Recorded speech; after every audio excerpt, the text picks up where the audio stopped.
phenomenon around the world. That's right. The series won 15 Emmys during its 6-season run, claiming a Guinness World Record, and aired in more than 200 countries. Millions tuning in to follow the lives of the Crawley family and their staff. Still can't believe they killed off Sybil.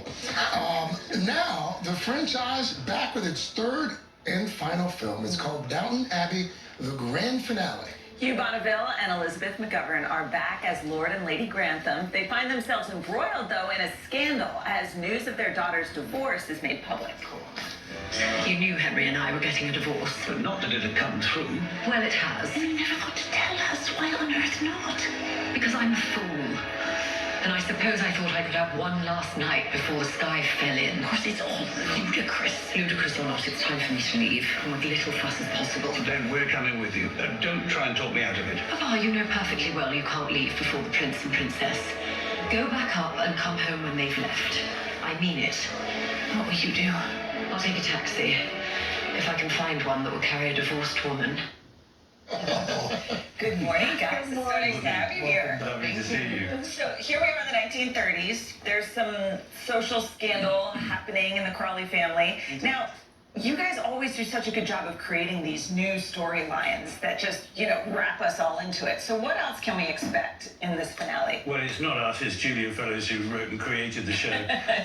What else do we have in store? Well, really, it's about handing on the baton to the next generation, both upstairs and down, and that's really the thrust of the story. And it's The wheels of change. Yeah, which are always whirring slowly and at a glacial pace. But this really is a love letter to the people who followed our show for the last 15 years. It's a fond farewell, and I advise you to take hankies. I think there's a lot of interesting stuff about the kind of opening up of the hierarchy as well, where the upper butler writes screenplay and experiences success, and then there's a kind of a poisoned experience that comes with that. And so there's a lot of really interesting things interwoven, and every character has a little important, interesting thing. I think that's what makes it special. 15 years of your lives. Have you come to terms with what this means as you move forward?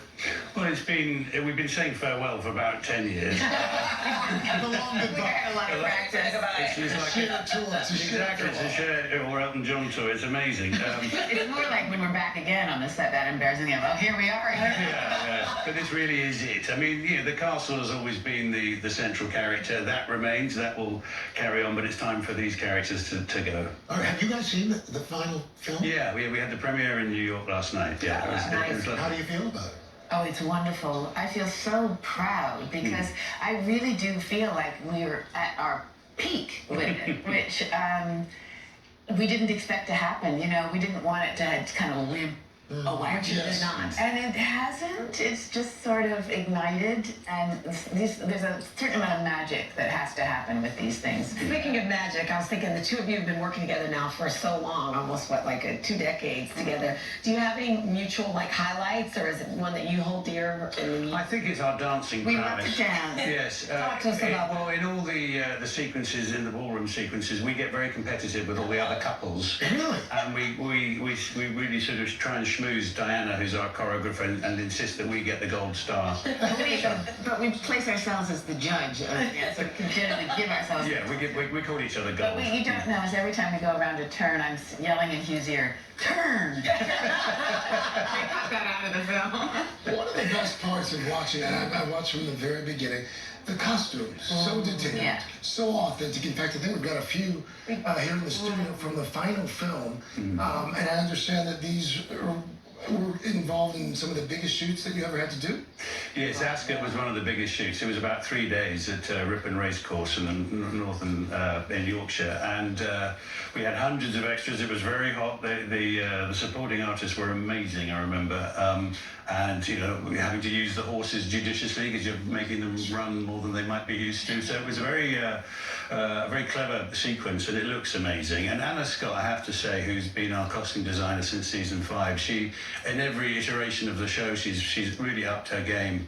And I must just plug the fact that Bonham's is doing an auction for charity of most of our memorabilia. Wow. Currently it's online, so you too could own a piece of Downton Abbey. Top hat's gonna fetch a pretty penny. Yeah, well, Lady Mary's dress dresses at about wedding dresses at about £5,000 at the moment. It's all for a charity called Together for Short Lives, and the auction finishes on the 16th. But you can go online to Bonham's, look up Bonham's Downton Abbey, and you can see over 150 pieces of memorabilia on sale.